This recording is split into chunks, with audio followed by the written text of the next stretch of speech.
Hi and welcome back to Cheeky Crypto. My name's Chris and it's fantastic to have you back with us for another video. And in today's video, we're going to be taking a look at Cardano again. Is it undervalued? So we're going to have a look at the articles sort of, I guess, where people have looked through the grayscale report that I covered briefly yesterday. Now this is really interesting. We'll have a look at some of the activity on the Cardano ecosystem in the background and all that wonderful stuff. If you like this sort of content, mash that like button, subscribe, tap that bell, select all the notifications so you never miss a video, and let's get down to the desktop. So we'll start on CoinMarketCap. So Cardano at 222, up 1.69%. So, you know, it's looking fairly comfortable for Cardano. But, you know, what I really want to sort of dig into is this here, right? So Cardano undervalued relative to Ethereum. And this is from the grayscale report. Now, I did link that in yesterday's video. So, you know, I did say that it was an interesting read and that they sort of pit the different projects against one another, you know, Bitcoin, Ethereum, Cardano, and so on. So it's an interesting read. So definitely dig into that. And if you didn't see yesterday's video, you know, do go take a look at it.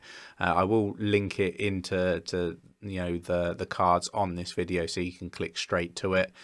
Key takeaways: a new grayscale research report argues that Cardano may be undervalued relative to Ethereum, and we'll get into some of the metrics that I found in a moment. The report points out that Cardano's on-chain metrics have grown in strength over the last 12 months, which is definitely accurate. The third largest cryptocurrency on the market has seen a significant uptick in both usage and user adoption. So according to the research report by Grayscale, the world's largest digital currency asset manager, Cardano could be undervalued given its significant growth in adoption over the past 12 months. So it is really interesting. But let's sort of get into what's being said in this article. Grayscale has suggested that Cardano may be undervalued compared to Bitcoin and Ethereum.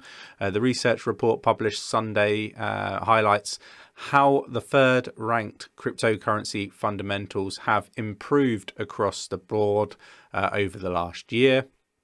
And they definitely have, and we've talked about this on the channel, right? We have talked about, you know, the fact that you've got to be a little bit more open-minded and, you know, the riskier projects to get into when, you know, you haven't got smart contracts and you've just got this promise of smart contracts is the time to get into some of these projects, as long as obviously you've done your research and you found that actually you think the team can deliver what is being promised, right? And Cardano was definitely one of those when we called this out at less than 10 cents.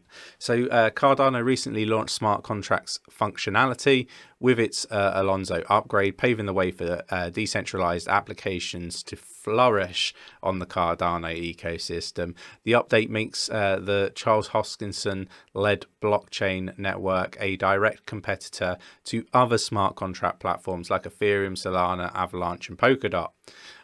According to the report, Cardano currently settles more payment value per unit of market capitalization than its direct competitors, suggesting the asset may be undervalued. Cardano has settled over 1.6 trillion in total on-chain transaction value over the last 12 months, which is around 40% less than Ethereum and 50% less than Bitcoin.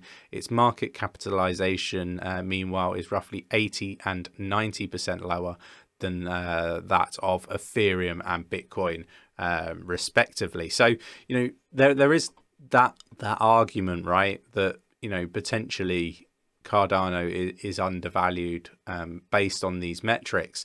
What I have been saying, though, an awful lot on the channel is that, you know, once we get that transaction volume, that's going to be a thing of the past. So I guess we're in a phase where we're still undervalued, in my opinion. And obviously, this is not financial advice, but, you know, Nick and myself, you know, our thoughts are aligned to what Grayscale is saying here, right? And, you know, it's one of those, you know, sometimes you get reports and you get information that comes out and, you know, it's full of, you know, things that aren't accurate and aren't true. But with that said, you know, looking at the report, you know, that I sort of briefly sort of covered the pros and cons in yesterday, you know, this is everything that Nick and myself have been saying, right? We've been saying that it's undervalued. We were saying this since it was, you know, less than 10 cent. You know, we were saying that it was more high risk compared to Bitcoin and Ethereum back then. But now you've got, you know, the sentiment of the market is changed, right? And you know, you've got the bigger YouTubers now sort of putting it amongst Ethereum and Cardano, and that is very different to a year ago. And this is why you have to have that vision when looking for investments. Obviously, you've got to do all your research, and obviously none of this is financial advice. It should be treated as educational purposes only. But, you know, you've got Grayscale pretty much aligned to what Nick and myself are saying. Cardano is still undervalued. This is exactly, you know, what it says here. Ethereum's value per user is $55,000, while Cardano's is $30,000. This may imply that Cardano is lower valued relative to its large comparable crypto network, Ethereum, based on this particular metric. And this is just one metric, right? There are others. So what I'm going to do is I'm going to sort of delve into some of the stuff here, right? So not this one. Let's have a look. Find it. Okay, so let's use this website as an example, right? So this basically tracks through GitHub all the, you know, the commits that are made on projects, right? So on here, if we look up Ethereum, we can see that, you know, there were 16 commits on the 26th of September, for example, right? So this is the amount of work that is happening in the background that is being recorded on GitHub, right? And it's not all recorded, let's just be, you know, quite honest. But, you know, these are the commits. These are the, like, you know, here we got contributors. So we'll just wait for this to load up, right?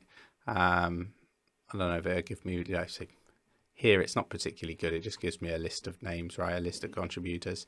But if we have a look at Cardano, for example, so let's go to commits here, for example. Let's have a look. So 26th, I think, was what I just looked at. So let's go to the 26th one here. And we'll be, you know, comparing it. So commits for Ethereum on the 26th, wasn't it? 26th, 16, right? 16. Cardano, 425. Yeah. 38 reports, 74 authors. You know, I just want to sort of, you know, sort of put it here. So we got the 22nd of August, right? So this is before, you know, the smart contracts and everything. Let's go right back to the 20th of August. So yeah, I just want to sort of articulate to everybody, right? You know, that Cardano, there's a lot of activity that's happening in the background, right? And with all of this said, we haven't got that transactional volume just yet, right? So once we get the transactional volume, you're going to start to see more fees being paid out in ADA. You're going to start to see, you know, more value, you know, across the network. At the moment, you've pretty much got some NFTs and you've got staking, you know, and just the fees to send to and fro, right? You know, but once you've got all of the DEX activity, you've got, you know, just all the projects live, right? The various different projects that are going to be there. Celsius potentially moving over to Cardano. You've got SingularityNet, Singularity DAO.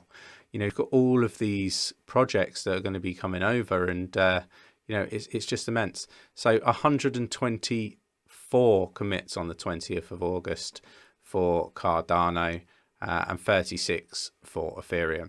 So, you know, like, for me, it's important to sort of articulate all of this with you. And sorry that it's a bit sort of messy, my side on the desktop, right? But, you know, hopefully this sort of articulates to you sort of our views on, you know, Cardano and how that it is potentially undervalued still, even at 222. It's still undervalued in my eyes. I can see this, you know, sort of going to 5, 7, and you know, right, blue sky, top of the level, sort of above $10, right? You know, with all that transactional volume. The question is it all going to be ready before the peak of the bull run? And there is another, you know, I guess question that you could ask: does it matter? You know, all boats rise. So it's an interesting report. I will link it in the description of the video. And again, it's just another take on the report from Grayscale on Cardano. And it aligns to what Nick and myself have been saying for a long time. Cardano is still undervalued, and it's one of those projects that, you know, I think is a game changer in the space. You know, you can look at the cons, and you know, they're low to moderate risk. For me, it's an interesting project with a fantastic leader, fantastic team, fantastic tech. And you know, I think everything's gonna sort of be backed up, and you know, you've even got, you know, the likes of 𝗕𝗘𝗪𝗔𝗡𝗧𝗍 talking about how, you know, it's harder to make a mistake when coding on the Cardano ecosystem than it is, say, Ethereum, for example. And this is coming from somebody that's got experience in both. So, you know, I think there's a lot to be said. And, you know, for me, it's a project that is, you know, going to set the world on fire. But you guys let me know in the comments, what are your thoughts? What are your opinions? Really interested to get a gauge of you know, how you feel, what the sentiment in the market is about Cardano. I think there's a bit of frustration that, you know, smart contracts went live, and, you know, people had perhaps unrealistic expectations. And I think, you know, people need to taper those and just be patient, because, you know, the light at the end of the tunnel is almost here. So with that said, if you enjoyed the content, mash that like button, subscribe, tap that bell, select all the notifications so you never miss a video, and I'll catch you in the next one. Take care.